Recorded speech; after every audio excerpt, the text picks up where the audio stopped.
Alright, what's up sa inyo guys? This is Waka Peach again at nandito na naman tayo ngayon para sa panabago ting gameplay at sa video natin ito ay maglaro tayo dito ng isang action-adventure game sa mobile which is ito nga, ang Lara Croft and the Guardian of Light. And guys, si Lara Croft, famous to character na to sa Tomb Raider at marami pang ibang game, okay? Na pwedeng nyo malaro sa console, PC, PS5. Pero now guys, maglaro tayo ng isang Lara Croft and the Guardian of Light sa mobile, which is ilalagay ko sa description yung link ng game na to. So bali nasa 3 gig yung size neto at pwede nyo to malaro ng offline. Yes guys, offline. But anyway, start game na natin to. And take note nga pala guys, itong game na to is may bayad po. Pero kapag i-download nyo siya, is pwede nyo to malaro. Okay? Parang demo yung malalaro nyo dito. And then sa loob ng game, is pwede nyo siyang bilhin. So kahit ako, hindi ko pa siya binili guys. Kasi nga gusto kong ipakita sa inyo guys yung introduction na larong to, kung anong meron dito.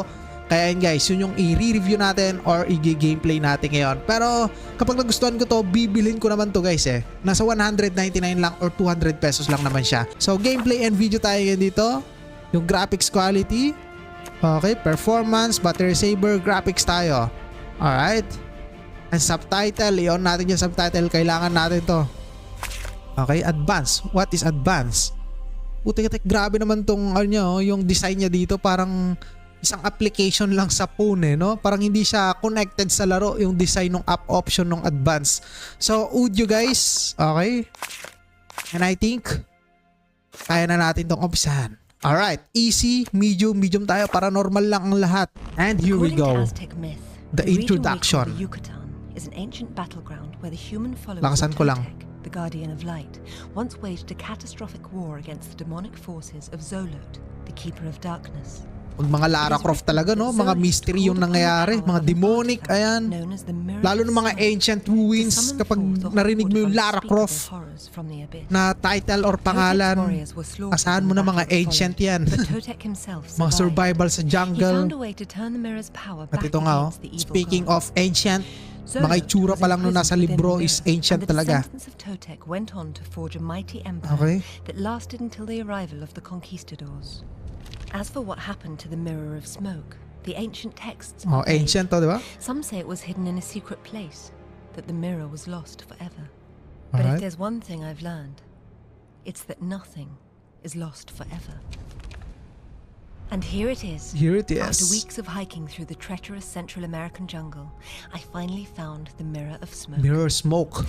It isn't much to look at, but that's something else I've learned. Appearances can be deceiving. Apparently these guys know it too. Meet Vasco, the local warlord. Vasco's been after the mirror for years, but he couldn't find it. Not without my help anyway. So hinanap nila matagal na. Vasco doesn't read much either. He doesn't seem to know about the curse. Naku! Or maybe he just may kapalit! Ayan na nga, lumabas na guys. Putik-tik, demonyo. Mga ancient talaga, nakakilabot yan. Mga Egypt in real life. Nakakilabot. Oo nga, parang nasa Gods of Egypt yung character na yun, yung demonic. Pero sino itong kalaban niya?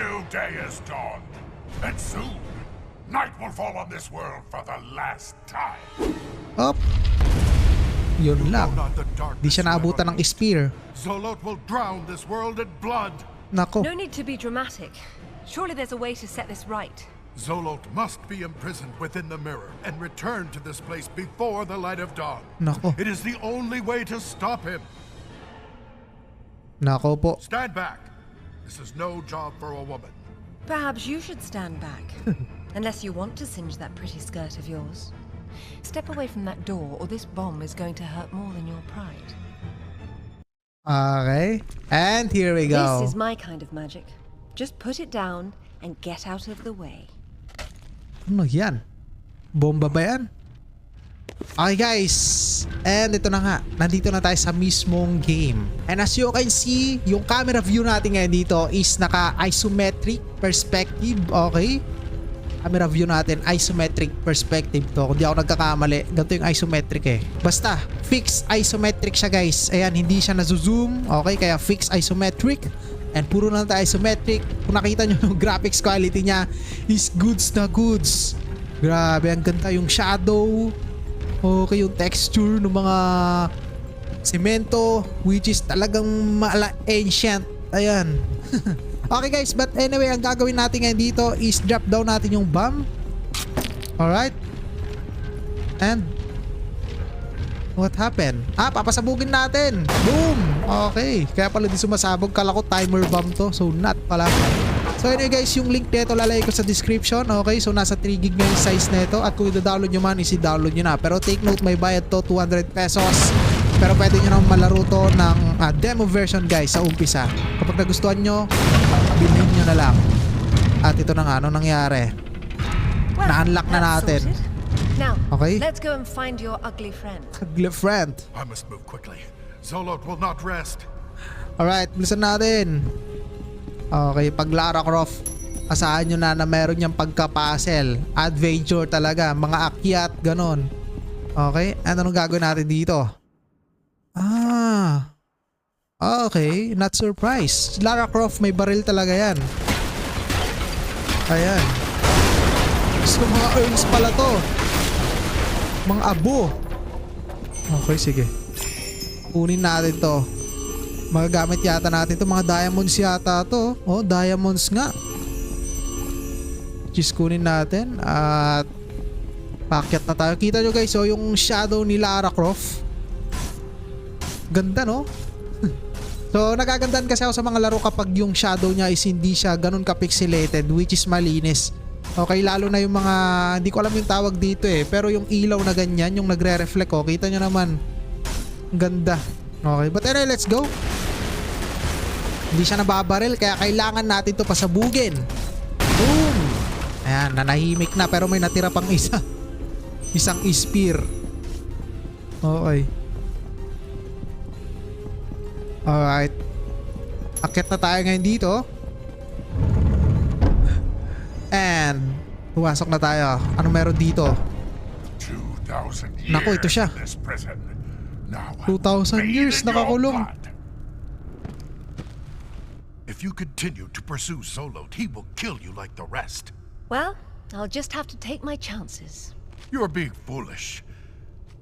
If you must continue, take this for your journey. Oh. It was forged by the gods and holds great power. Oh. Forged A bit by gods. old-fashioned, but I'm sure I can find some use for it. I wish you good fortune. Putik, hinayaan na tayo ang putik. So anyway guys, eto na. May mga lumabas ng kalaban. Pok. Mga alagad to ni Solok. Solok yata yung pangalan nun eh. Pero kita nyo yung spear natin talagang gawa ng gods. Yun lang ata nakakapatay dun sa mga demonic na yun. Okay. Up. Wait lang. Oh no. Kailangan natin pasabugin to. Unlimited naman yata yung bomb natin. I'm not sure, pero check na natin. Oh, unlimited. Astig kung ganun. Para ka naka-mod. Pero yun nga, unlimited siya dito sa game na to. Pati yata yung bala ng spear natin and sa barrel. Unlimited. Oo nga, unlimited guys. Oh, di man lang siya nagre-reload. Okay. Alright. And can jump to spears. Oh. Ayan.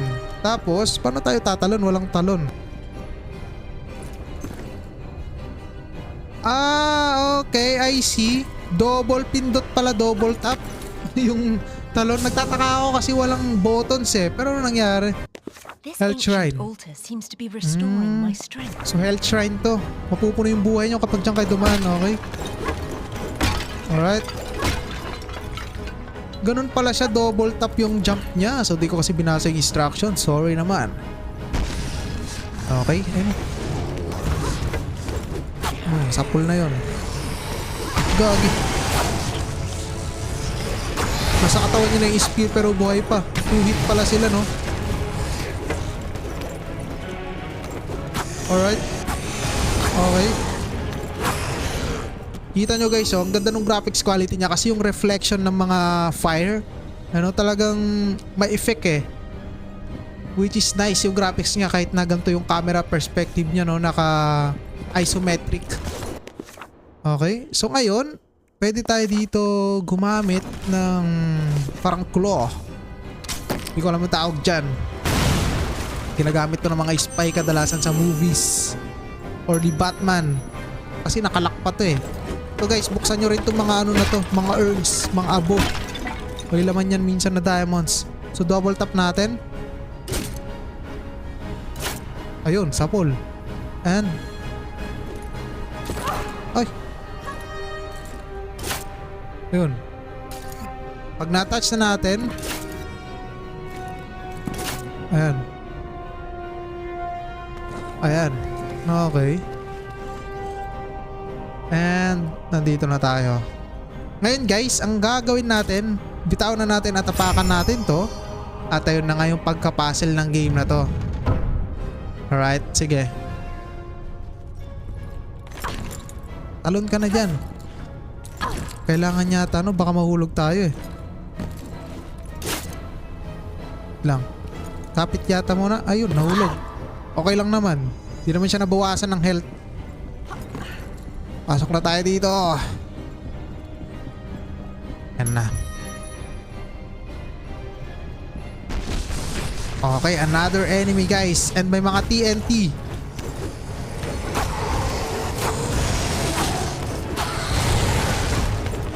Parang gusto kong gamitin yung barrel. Ay, gagi.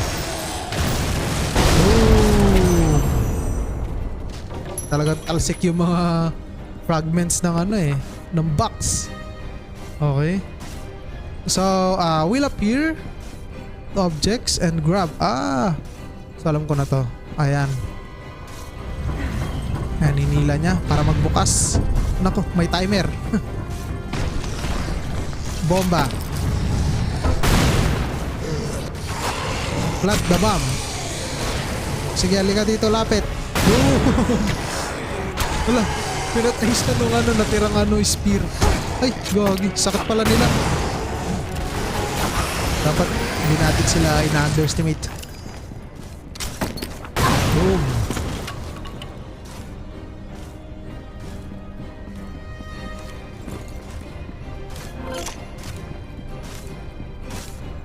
I think doon tayo pupunta guys.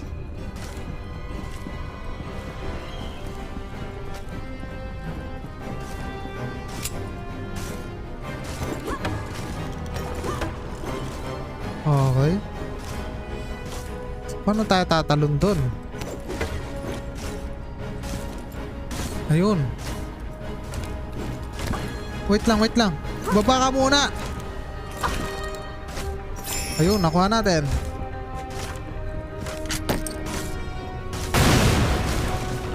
Alright, what is this? Ano yun?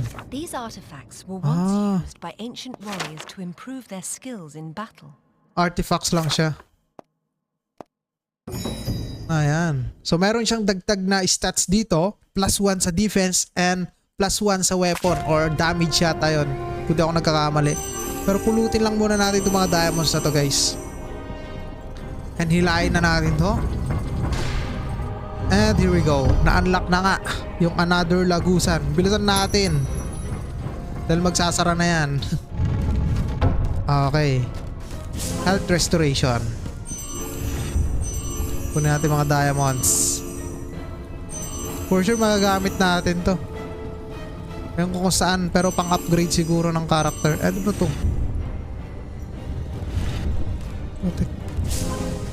Parang mahihilain yata tayo, pero dito muna tayo sa taas.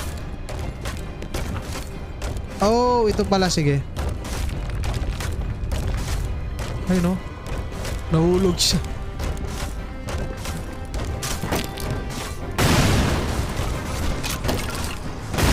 Alright.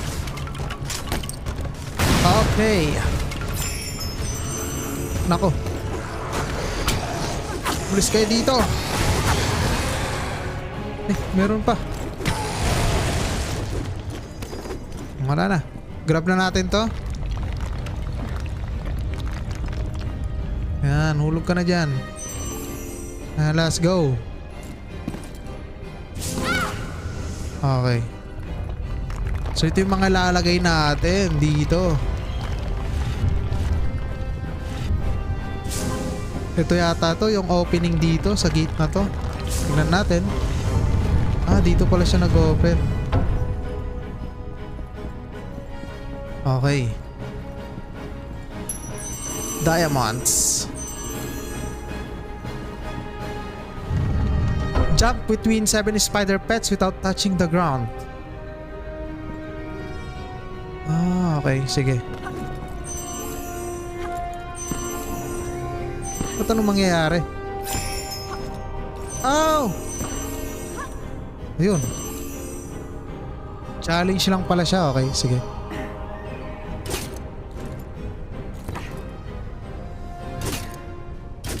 Ayun, sapol.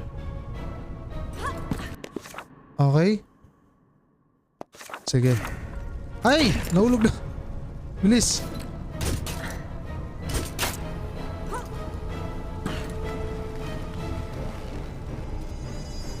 Okay, pwede tayo mag-swing.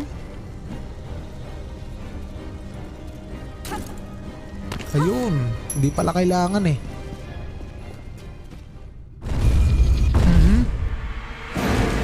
Nako po. You have to be kidding me. Putik na yan. Grabe tong dungeon na pinasukan mo. Parang gusto ko patayin eh. Para mapa-stop, kailangan natin... Kaso, mainit pa to. Kailangan natin tulak to dito. Hindi ka akyat dyan, tulak mo. Bilis. Ala, ala. Kaagi. Para matulak natin to. Tulak dyan oh. Yan. Tapos ito. Okay, I see. Hilahin muna natin. Bilisan mo. Boom. Sapay, sapay, sapa. Bilis. Oh, tagal. Nice, hilahin mo na yan. Ay, nako. Eto na. Boom! Wasak. And na-unlock na natin guys yung gate. Eh, kailangan pa natin to. So maganda rin pala yung mga ganitong klase ng laro, no? Para ako naglalaro ng God of War. Ganito kasi mga God of War game eh. Pero yung mga Tomb Raider, di ako naglalaro nito before. Pero maganda siya yung mga ganitong klase ng ng game. Kasi may mga parang benefits sa utak mo din, no? Mapapaisip ka kasi dito, ma-force yung utak mo na mag-isip kung paano ma-correct or magawa na solusyon yung mga ganitong klase ng laro, no? Okay. Or let's go. Nababasag ba to? Hindi. Or nabubomba? Tingnan natin. Ay, gagi ka? Paano yun? Ang ina, nawala pa yung bola. Okay guys, but I think hanggang dito lang itong gameplay natin dito sa Lara Croft. Na which is kung gusto nyo i-download to, nasa description lang yung link. And kung nakita nyo naman, yung game na to is libre nyo siyang malalaro in the beginning. Okay, pero hindi naman siya sa sobrang beginning. Okay, parang demo na rin to, mga ilang stages rin siguro yung kailangan yung malaro dito para lumabas yung paid version niya. Okay, kapag nagustuhan nyo naman, pwede nyo bilhin 200 lifetime na yun guys. Okay, so ilalagay ko na lang yung link nito sa description ng video natin. Official link po yun ng Lara Croft game na to. Maraming salamat, goodbye. Alright, download si game now and share to your friends. Alright.